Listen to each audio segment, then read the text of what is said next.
வணக்கம். இன்றைக்கி நம்ம பார்க்க போகிறது ஹர்ஷர் மற்றும் பிரதேச முடியரசுகளுடைய எழுச்சி. சரிங்களா? ஆல்ரெடி குப்தர்கள் பார்த்தோம். குப்தருக்கு பிறகான காலகட்டத்தில் நேராக டெல்லி சுல்தான்கள் பெற முடியாது. ஏன்னா டெல்லி சுல்தானுடைய எழுச்சிக்கு இடைப்பட்ட காலத்தில் டெல்லி சுல்தான்கள் திடீர்னு வரல. அந்த இடைப்பட்ட காலகட்டத்தில் நிறையா பிரதேச அரசுகள் ஆட்சி செய்தன.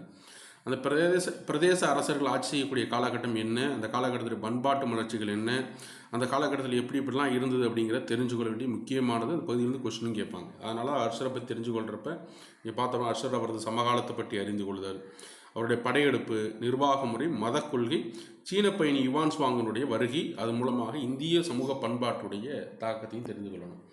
அப்போ நல்லா புரிஞ்சுக்கோங்க. ஹர்ஷருக்கு பிறகான காலகட்டத்தை பாலர்களுடைய காலகட்டம், இந்த ராஷ்டிரகூடருடைய காலகட்டம். தெரியல, ராஷ்டிரகூடர்லாம் மிக முக்கியமான, மூன்றாம் கிருஷ்ணன் தான் மிக முக்கியமான அரசராக அறியப்படக்கூடியவர்கள். பாலர்களும் மிக முக்கியமானவர்கள். ஏன்னா மகாயாண பௌத்தத்தை பரப்புவதில் மிக முக்கியமாக இருந்தது. தர்மபாலர்லாம் தெரியும் உங்களுக்கு, விக்ரம்ஷிலா யூனிவர்சிட்டி நிறுவியவர்னு சொல்லி குறிப்பிடுவாங்க. அப்போ இந்த பகுதியெல்லாம் முக்கியமான பகுதியும் கூட. இதை படிக்காமலாம் இருக்கக்கூடாது. இது ஒரு ½ வீடியோ, அவ்வளோ ½ படித்து முடிச்சிடலாம். ½ இந்த வீடியோ பார்த்தீங்க அப்படின்னா பகுதியும் முடிச்சிடும். தெரியல. அறிமுகம். குப்தர் வீழ்ச்சிக்கு பின்னர் வட இந்தியா பல சிற்றரசுகளாக சிதறுண்டது. ஹீனர்கள் ஆட்சி செய்த பகுதிகளில் தற்கால பஞ்சாப், ராஜஸ்தான், மாலவம் தவிர பல சிற்றரசுகள் தோன்றியதன் வாயிலாக பிராந்திய வட்டார அடையாளங்கள் வெளிப்பட்டன. சரிங்களா? அதாவது ஹீனர்கள் ஆட்சி செய்த பகுதியாக தற்கால பஞ்சாப், ராஜஸ்தான், மாலவம் தவிர இந்த பகுதியில் ஹீனர்கள் ஆட்சி செஞ்சுக்கிட்டு இருந்தாங்க. சரிங்களா? இது 7th புக்கில் ஹீனர்களை பற்றி இருக்கும், அங்கே பார்ப்போம். சரிங்களா? தவிர பல சிற்றரசுகள் தோன்றி பிராந்திய அடையாளங்கள் தோன்றின. மைத்திரேக்கள் சௌராஷ்டிரத்திலும் சரிங்களா வல்லாபி தலைநகராக கொண்டு பலமிக்க அரசை உருவாக்கினர். ஆக்ராவும் அயோத்தியும் மௌகாரியர்களின் சுதந்திரமான இறையாண்மைமிக்க அரசாக உருவானது. தெரியலா? இந்த மௌகரியர்கள் அப்படிங்கிற முக்கியமான ஆட்சி இருந்தவர்கள். மைத்திரேயர்களும் முக்கியமான ஆட்சியை குறிப்பிடக்கூடியவர்களாக இருந்தாங்க. தெரியலா? மேற்கு தக்கானம் டெக்கானில் வாகடாகர்கள் தங்கள் ஆட்சி அதிகாரத்தை மீட்டெடுத்தனர். இதெல்லாம் பிராந்திய அரசுகள். ஞாபகம் வச்சுக்கணும். இந்த பிராந்திய அரசுகளை மைத்திரேயர்கள், மௌகாரியர்கள், வாகடாகர்கள். தெரியல எந்தெந்த பகுதி? மேற்கு தக்கானம்னா வாகடாகர்கள், ஆக்ராவும் அயோத்தி அப்படின்னா மௌகாரியர்கள், மைத்திரேயர்கள் சௌராஷ்டிரா குஜராத். தெரியல குஜராத் பகுதியில் யார்? மைத்திரேயர்கள் போன்றவர் இருந்தாங்க. அரசியலிடையே அரசியல் போட்டி மோதல் இருந்தவது போதிலும் டெல்லிக்கு வடக்கே சட்லஜ் சிந்து நதியுடைய கிளை நதி, யமுனா நதிகளுக்கிடையே தானேஸ்வரம் புஷிய பூதிகள் சுதந்திரமான ஆட்சி அதிகாரம் கொண்ட அரசாக உருவானது. சில இங்கிருந்து சட்லஜ் மற்றும் யமுனை நதிகளுக்கு இடையே ஞாபகம் வச்சுக்கோங்க. சரிங்களா? ஹர்ஷர் ஆட்சி காலத்தில் முக்கியத்துவம் வாய்ந்தம் அடைந்தது. குப்த அரசருக்கு இணையான ஒரு பெரிய அரசை ஹர்ஷர் 606 முதல், அவருடைய காலகட்டம் 606 முதல் ஹர்ஷருடைய காலகட்டம். ஆனால் அந்த புஷ்யபூதியுடைய காலகட்டம் முழு பேரரசுன்னு சொன்னால் புஷ்யபூதிய பேரரசுன்னு சொல்லணும். ஹர்ஷருங்கிறது ஒரு மன்னர். அவர் ஆட்சி இது 30 ஆண்டுகள் தான். தெரியல, ஒரு 40 ஆண்டுகள் சொல்லலாம்னு வச்சுக்கலாம். 40 ஆண்டுகள் தான். ஆனால் அவருடைய புஷ்யபூதிகள் அப்படிங்கிற பேரரசு முக்கியமானது. தெரியல. அதுக்கடுத்து பாருங்கள், பாணருடைய ஹர்ஷ சரிதம், யுவான் சுவாங்கியோட சி யூ கி அப்படிங்கிற புத்தகம் தெரியல, மிக முக்கியமானது. சரிங்களா? இது மாதிரி என்னென்ன குறிப்புகள்லாம் முக்கியமானது இருக்குது அப்படிங்கிறத தான். முக்கியமான செப்புப்பட்டை, மதுபான் செப்புப்பட்டை குறிப்புகள் இதெல்லாம் அடிக்கடி இருக்காங்க. மதுபான் செப்புப்பட்டை குறிப்பு எந்த காலகட்டம் சேர்ந்தது அப்படின்னு கேட்பாங்க. சோன்பட்டு செப்பு முத்திரை குறிப்புகள், பன்ஸ்கரா செப்புப்பட்டை குறிப்புகள், நாலந்தா களிமண் முத்திரை குறிப்புகள், ஐகோல் கல்வெட்டு போன்றவற்றை இந்த காலகட்டத்துடைய சான்றுகளாக எடுத்துக்கொள்ளலாம். பாணஹர்ஷ சரிதம் ஒரு அரசரின் முதல் நாம வச்சுக்கு இது முக்கியமானப்பா. பாணருடைய ஹர்ஷசரிதம் ஒரு அரசரின் முதல் வாழ்க்கை வரலாற்று நூல். முதலாக அரசருடைய வாழ்க்கை வரலாற்றை எழுதியவர் யாருன்னா பாணர் என்பவர். யாருடைய வாழ்க்கை வரலாறு? ஹர்ஷரை பற்றி எழுதியிருக்கார். இந்தியாவில் புதிய இலக்கிய வகை தொடங்கி வைத்தது. அதுக்கடுத்து புஷ்யபூதிகள். வர்த்தமான வம்சம் தெரியல, வர்த்தமான வம்சத்தை நிறுவியவர் வர்த்தமான வம்சத்தை நிறுவியவர் புஷ்யபூதி. அவர் தானேஸ்வரத்தை தலைநகராக கொண்டு ஆட்சி செய்தார். குப்த பேரரசின் கீழ் படைத்தளபதியாக இருந்தவர். குப்தர்களின் வீழ்ச்சிக்கு பின்னர் ஆட்சி அதிகாரத்தை இவர் குப்தர் கீழே தான் இருந்தார் புஷ்யபூதி. பிரபாகர வர்த்தனர் 580 605 ஆட்சிக்கு அமர்ந்த பின்னர் புஷ்யபூதியில் குடும்பம் வலிமை மிக்கதாகவும் சுதந்திரமிக்கதாகவும் மாறியது. பிரபாகர வர்த்தனர் கூர்ஜாக்கர்கள், ஹீனாக்கர்கள் ஆகியோரின் எதிராக போரிட்டு தன் ஆட்சியை மாலவம் மற்றும் குஜராத் வரை நிறுவினர். அவர்கள் கன்னோசி தற்போதைய கான்பூருக்கு அருகே உள்ள ஆண்ட மௌகாரிய வம்சத்திலிருந்து கிரகவர்மனுக்கு தன் மகளான ராஜேஷை திருமணம் செய்து கொடுத்ததன் கன்னோசியின் தன் கூட்டாளியாக ஆக்கி கொண்டார். மிக முக்கியமானது. தெரியல, அதாவது மிக முக்கியமான புகழ்பெற்ற ஆட்சியாக இருந்துச்சு. பிரபாகரவர்த்தனர் கூர்ஜாக்கள் ஹீனாருக்கு எதிராக போரிட்டு தன்னோட ஆட்சி பகுதியை மாலவம் மற்றும் குஜராத் வரை என்ன செஞ்சிருக்காரு? பார்த்தோம்னா மாலவ பகுதி ஆட்சி அது யாரும் ஹீனருக்கும் போட்டிருந்தாங்கல்ல, விரிவுபடுத்தினார். கன்னோசிக்கு அருகே இருந்த மௌகாரியா வம்சத்தை சேர்ந்த மௌகாரிய வம்சத்தை சேர்ந்த கிரகவர்மனுக்கு தன் மகள் ராஜேஷை திருமணம் செய்து கொடுத்து சில கூட்டாளி இந்த பேரரசை விரிவாக்கும் பிரபாகரவர்த்தனின் கனவு இளைய மகனான ஹர்ஷவர்த்தனால் நிறைவேறியது. பிரபாகரவர்த்தனுடைய மூத்த மகன் பேர் ராஜ்யவர்த்தனர். புஷ்யபுதிக்கு அடுத்து வந்தவர் யாருன்னு கேட்டால் பிரபாகரவர்த்தனர். பிரபாகரனுக்கு அடுத்து வந்தவர் ராஜ்யவர்த்தனர். ராஜ்யவர்த்தனுக்கு அடுத்து வரவர் ஹர்ஷவர்த்தனர். இப்போ பாருங்கள், பிரபாகரத்தின் மூத்த மகனான ராஜ்யவர்த்தனர் 605 606 தன் தந்தை இறந்த பிறகு ஆட்சியில் அமர்ந்தார். வங்காளத்தை ஆண்டு வந்த கவுட அரசன் சாசாங்கன் ராஜ்யவர்த்தன் வஞ்சமாக கொல்லப்பட்டார். இதன் விளைவாக அவர் தம்பி ஹர்ஷவர்த்தனர் தானேஸ்வரத்தின் அரசரானார்.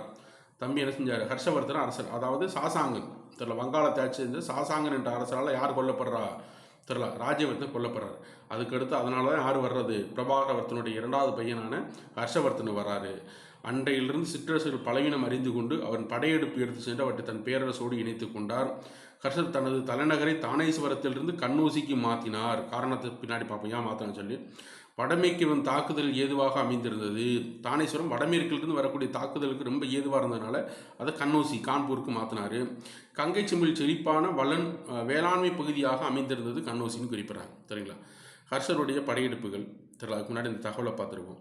கண்ணூசி தெரியல மௌகாரி அரசின் தலைநகராக இருந்தது பார்த்தோம். கிரகவர்மன் திருமணம் முடித்து கொடுத்தாங்கல்ல ராஜ்யஸ்ரீயை.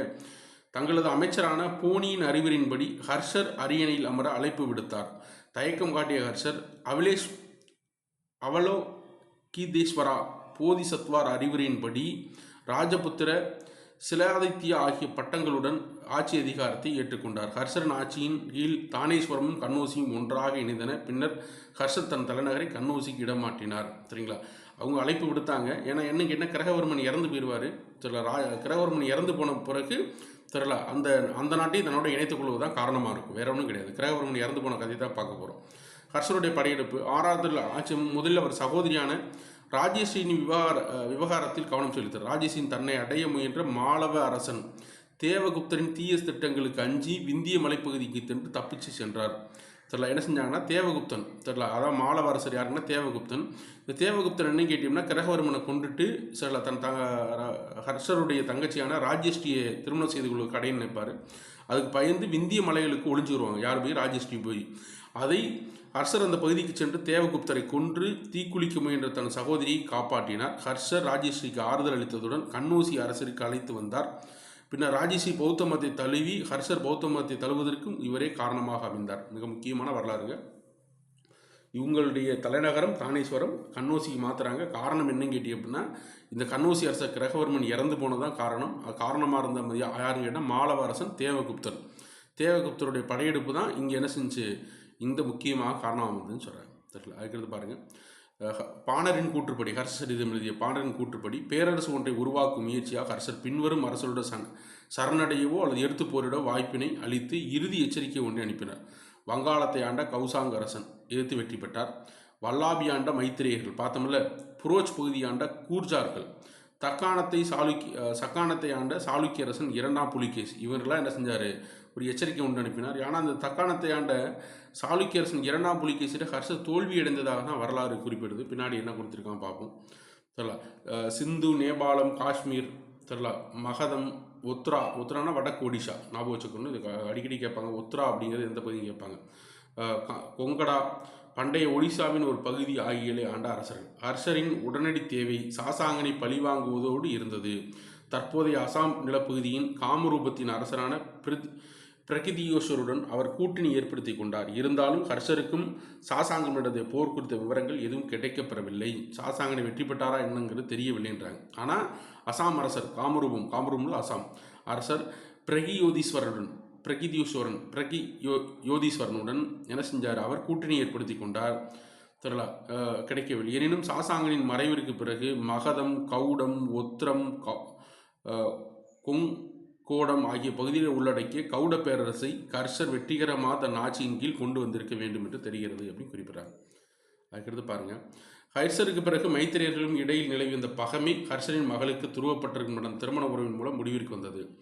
ஹர்ஷருக்கும் மைத்திரேயர்களுக்கும் இடையில் நிலவி வந்த பகமை ஹர்ஷரின் மகளுக்கும் துருவப்பட்டிருக்கும் நடந்த தெரியல மைத்திரேயருக்குடைய நடைபெற்ற ஒரு என்ன கேட்டி அப்படின்னா மைத்திரேயர்கள் பார்த்தோம்ல தெரியல மிக முக்கியமான அரசர்களாக இருந்தாங்கன்னு சொல்லி பார்த்தோம்ல மேற்கு பகுதியில் அவர்களுக்கு ஹர்ஷருடைய மகளுக்கும் துருவப்பட்டிருக்கும் திருமண உறவின் மூலம் முடிவிற்கு வந்தது. வல்லாபி அரசர்கள் ஹர்ஷரின் ஆட்சியின் கீழ் வல்லாபி ஆட்சி செய்தவர் தான் யார்?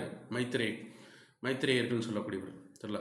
அதுக்கடுத்து 2ஆம் புலிகேசியுடைய வரலாறு குறிப்பிட்றாங்க. தெரியல. 3 தானே பார்த்தோம். இங்கே 3 என்னென்னு சொல்லி குறிப்பிட்றாங்க. தெரியல. இங்கே பார்த்ததை தான் திரும்ப குறிப்பிட்டு இருக்காங்க. தெரியல. வல்லாபி ஆண்ட மைத்திரேயர்கள் துருவப்பட்டருடன் செய்தி குறிப்பிட்றாங்க. வங்காளத்தை ஆண்ட கவுடாங்க அரசனோட போர் என்னன்னு தெரியல அப்படின்னு குறிப்பிட்றாங்க. அதுக்கடுத்து தக்காணத்தை ஆண்ட 2ஆம் புலிகேசியுடைய காலகட்டத்தை இங்கே குறிப்பிட்டு சொல்கிறாங்க. 2ஆம் புலிகேசி ஆட்சியை தெற்கில் தக்காண விரிவுபடுத்த முனைந்தார். தக்காணத்தின் தனது கட்டுப்பாட்டில் வைத்திருந்த சாளுக்கியரசு 2ஆம் புலிகேசி ஹர்ஷரை தோற்கடித்தார் குறிப்பிட்டிருக்காங்க. அவர் ஹர்ஷர் வெற்றி கொண்டதன் நினைவாக புலிகேசி பரமேஸ்வரன் என்ற பட்டத்தை பெற்றார். புலிகேசியின் தலைநகர் வாதாபியில் காணப்படும் கல்வெட்டு குறிப்புகள் இந்த சான்றாக விளங்குகின்றன அப்படின்னு சொல்லி குறிப்பிட்டிருக்காங்க. சரிங்க. அதுக்கடுத்து ஹர்ஷ பேரரசின் எல்லைகள் தெரியலாம். 41 ஆண்டுகள் ஆல்ரெடி பார்த்தோம்.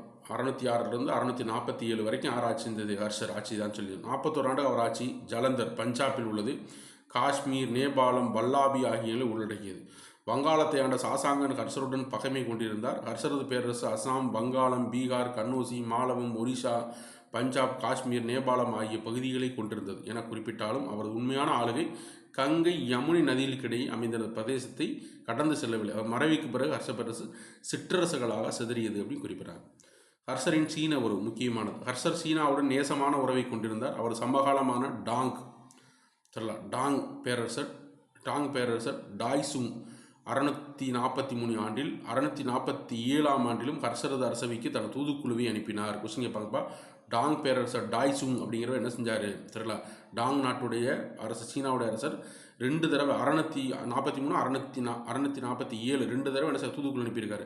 இந்த 2வது தடவை இறந்ததை அணிந்து சில தீன தூது அறிந்தார். அரசருக்கு பிறகு ஆட்சி அதிகாரம் தகுதியற்ற ஒரு நபரால் கைப்பற்றதை அறிந்த சீன தூதர் அபகரித்த அரசனை அகற்றும் பொருட்டு படை திரட்டு நேபாளத்திற்கும் அசாமிற்கும் விரைந்தார். பின்னர் அந்த அரசன் சிறைபிடிக்கப்பட்டு சீனாவிற்கு கொண்டு செல்லப்பட்டார்.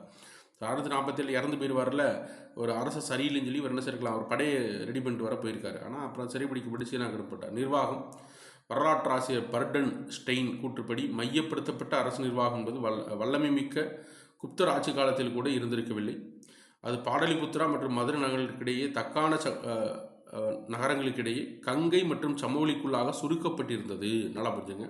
இதில் என்ன சொல்கிறாங்க அப்படின்னா, மையப்படுத்தப்பட்ட நிர்வாகம் என்பது எங்கே குப்தராட்சி காலத்தில் கூட இருந்திருக்கவில்லை. அது பாடலிபுத்திரா மதுரா நகரங்களுக்கிடையே கங்கை சமவெளியில் சுருங்கப்பட்டிருந்தது.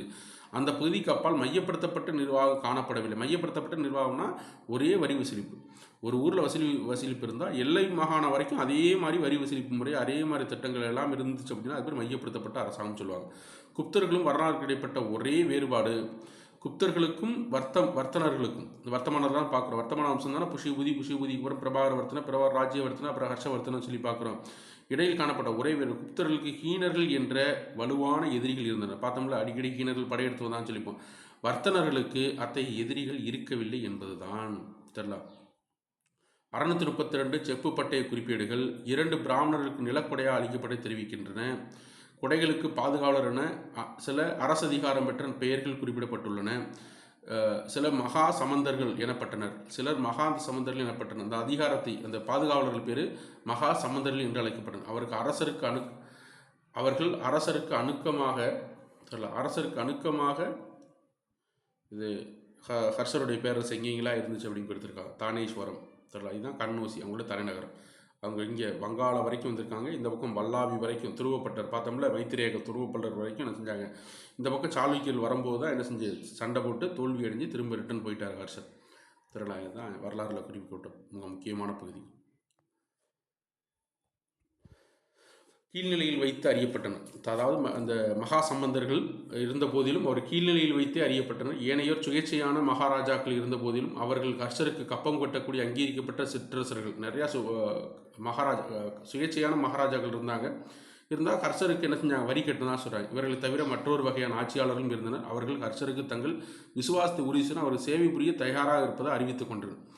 அதான் என்ன கேட்டி அப்படின்னா, நிலம் கொடுக்கப்பட்ட நிலத்தை வைத்து கொண்டவர்கள், அரசருடைய நிலத்தை வைத்துக்கொண்டு மகா சம்பந்தர்கள் அப்படிங்கிற ஒரு பகுதியில் இருந்தாங்க. ரெண்டாவது என்ன கேட்டி அப்படின்னா, சுயேட்சையான அரசர்கள் இருந்தாங்க. ஆனால் அவங்க என்ன கேட்டினா அரசருக்கு கப்பம் கட்டினா, வரி கட்டினாங்க.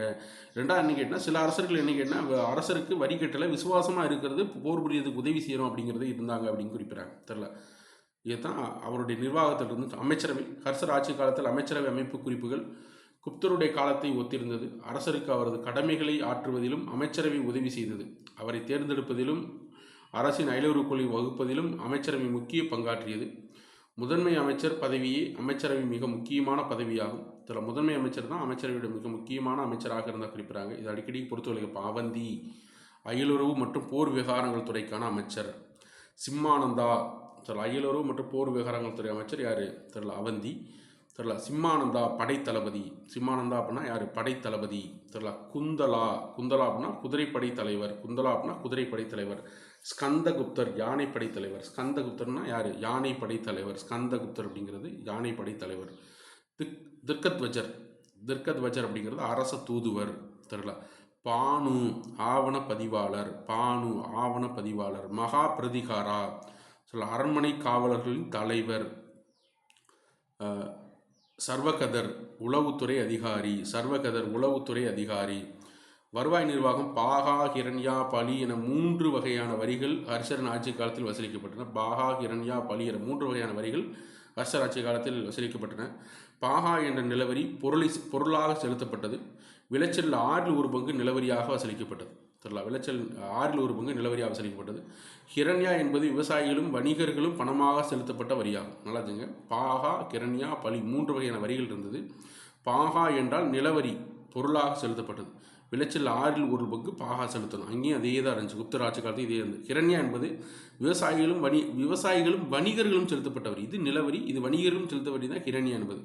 பலி என்ற வரியை பற்றி குறிப்புகள் இல்லை. அங்கேயுமே இருந்துச்சு. முதல்ல விருப்ப வரியாக இருந்துச்சு, அப்புறம் என்ன செய்யப்பட்டது, கட்டாயப்படுத்தப்பட்ட வரியாகன்னு சொல்லி குப்தர் காலகட்டத்திலையும் குறிப்பிட்டிருப்பாங்க. தெரியல.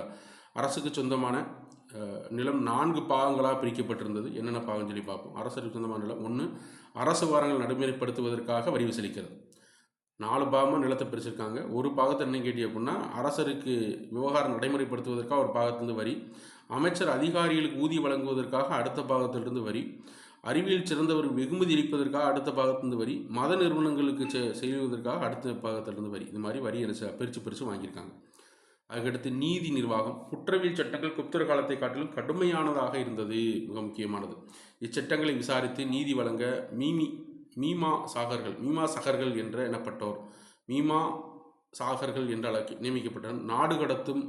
நாடு கடத்தப்படுவதும் உடல் உறுப்புகள் வெட்டப்படுவதும் வழக்கமான தண்டனைகளாக இருந்தன. கடும் சோதனையின் அடிப்படையில் வழக்கு விசாரணை நடைமுறையில் இருந்தது. சட்ட மீறல்களுக்கு அரசனுக்கு எதிராக சதி செய்வதற்கும் ஆயுள் கால சிறை தண்டனை விதிக்கப்பட்டது.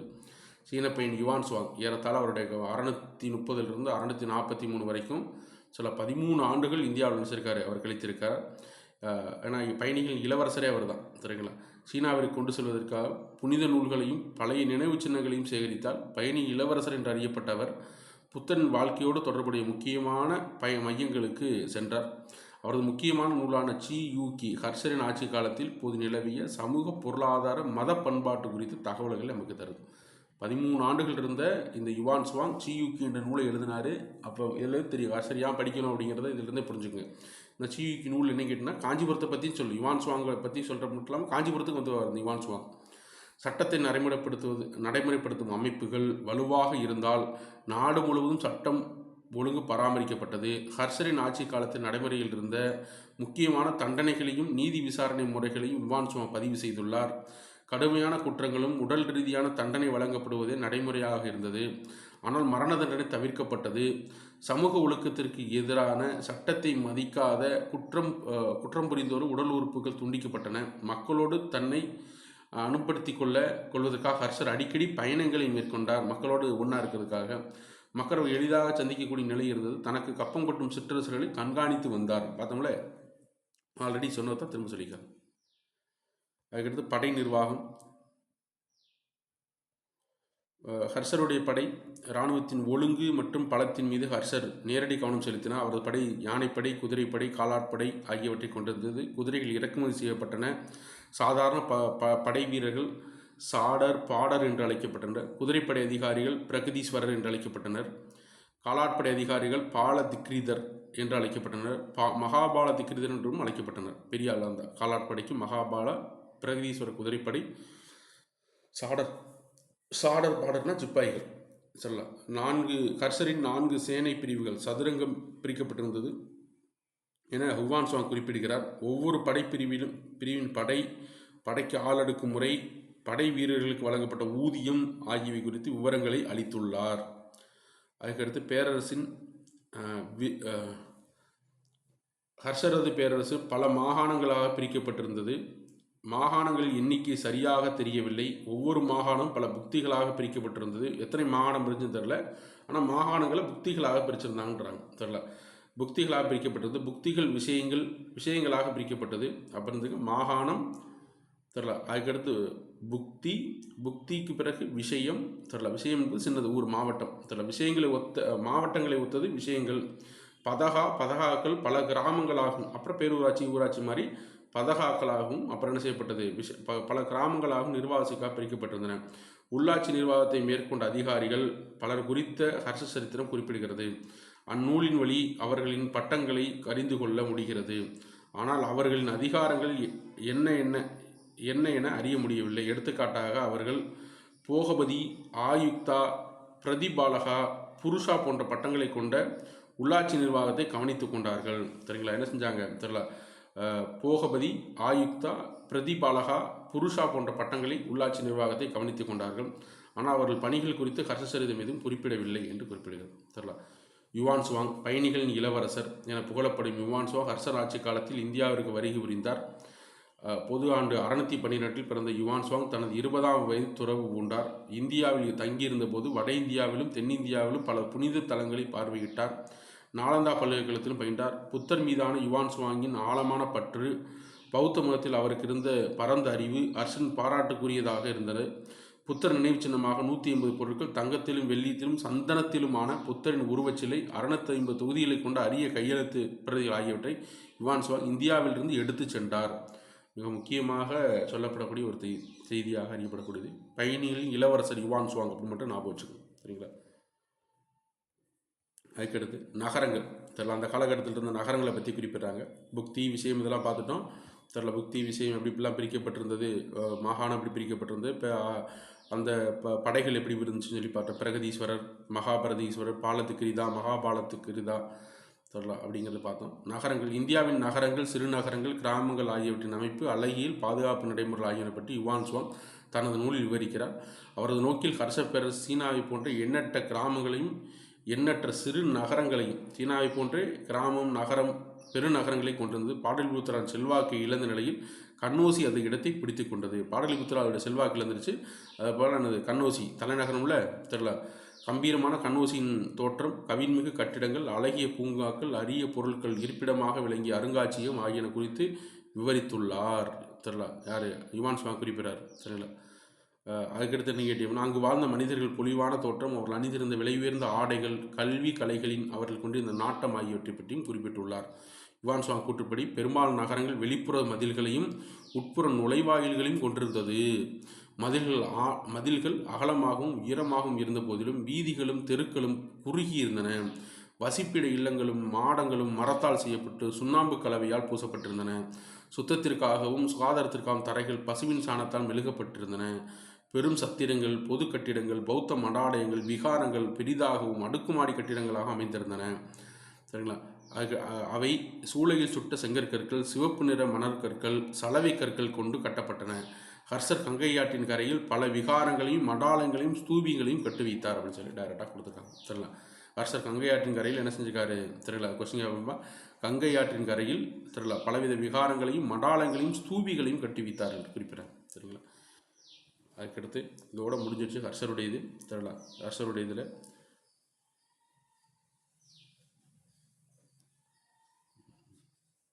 அவ்வளோதான். அதாவது நோய்வாய்ப்படி ஏழைகள் ஆகியோருக்கு ஹர்ஷர் தர்ம நிறுவனங்களை ஆக்கினார். சத்திரங்கள், மருத்துவமனைகள், நிறையா தர்ம சாஸ்திரங்களை கேட்டினார்.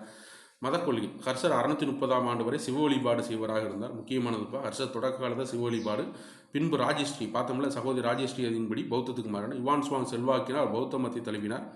பௌத்த மதத்தின் மகாயான பிரிவை பின்பற்றினார். ஆனால் எல்லா மதத்தையும் ஆதரித்தார். மதங்களை சார்ந்த அறிஞர்கள் சொற்பொழிவுக்கு ஏற்பாடு செய்தார். விலங்குகளை கொள்வதும் மாமிசம் உண்பதும் தடை செய்யப்பட்டிருந்தன. ஹர்ஷர் 643ஆம் ஆண்டில் 2 பௌத்த மத கூடங்களை கட்டினார். முதலாவது கண்ணோசி, இரண்டாவது திரளா. 2 பௌத்த கூட்டங்கள் கூட்டப்பட்டது. ஒன்று கண்ணோசியிலும், 2வது பிரகையா அலகாபாத்திலும் கூட்டப்பட்டது. கண்ணோசி கூட்டத்தில் காமரூபத்து அரசன் பாஸ்கரவர்மன் உள்ளிட்ட 20 அரசர்கள் பங்கு கொண்டனர் முதல் கூட்டத்தில். தெரியல, 643 நடந்த முதல் கூட்டத்தில் கண்ணோசியில் யார் கலந்து கொண்டா? காமரூப அரசர் பாஸ்கரவர்மன் உட்பட தெரியல 20 அரசர்கள் கலந்து கொண்டனர். பௌத்தம், சமணம், வேதம் பல கட்ட மாநிலங்களைச் சேர்ந்த அரசர்கள் பலரும் பெரிய எண்ணிக்கையில் இங்கே கூடினார்கள். தங்கத்தாலான புத்தரின் சிலை ஒரு மடாலயத்தில் புனித சடங்குடன் நிறுவப்பட்டு புத்தரின் 3 அடி உயர சிறிய சிலை ஒன்று ஊர்வலமாக எடுத்து செல்லப்பட்டது. ஊர்வலத்தில் பாஸ்கரவர்மன் உள்ளிட்ட அரசர்களும் ஹர்ஷரும் கலந்து கொண்டனர். பாஸ்கரவர்மன் காமரூபத்தின் அசாமுடைய அரசர்.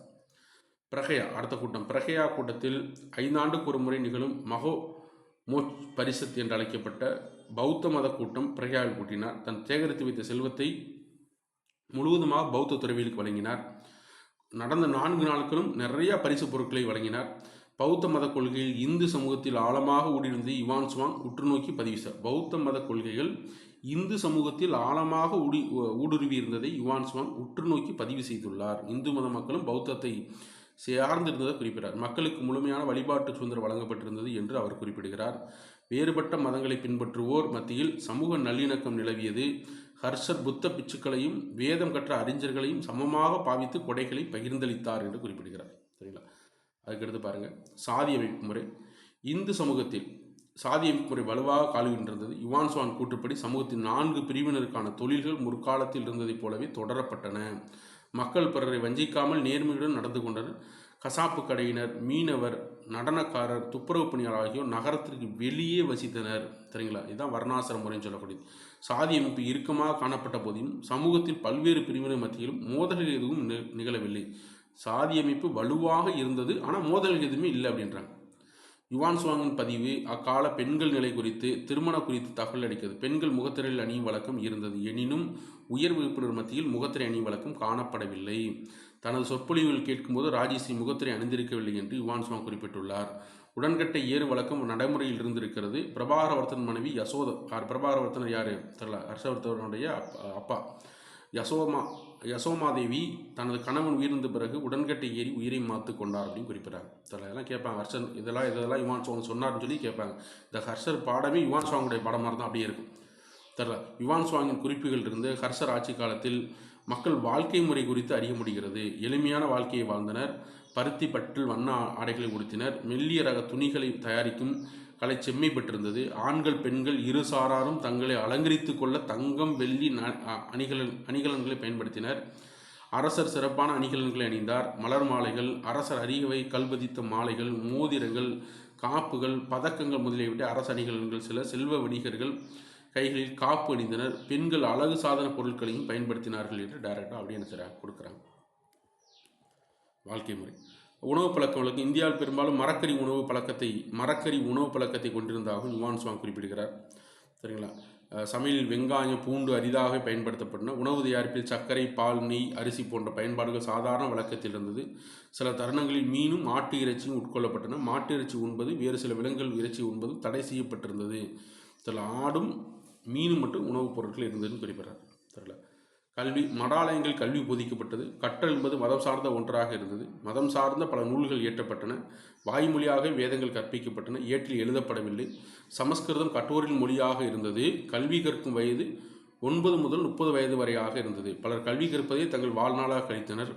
அலைந்து திரிந்த பிச்சுக்கள், சாதுக்கள் அவர்களது அறிவு திறத்திற்கு பண்பாட்டிற்கும் பெயர் பெற்று விளங்கினார்கள். ஒழுக்கமும் அறிவுத்திறமும் கொண்டிருந்த அத்தகைய மனிதர்களை மக்கள் பெரிதும் மதித்தனர் என்று குறிப்பிட்டார். சரிங்களா?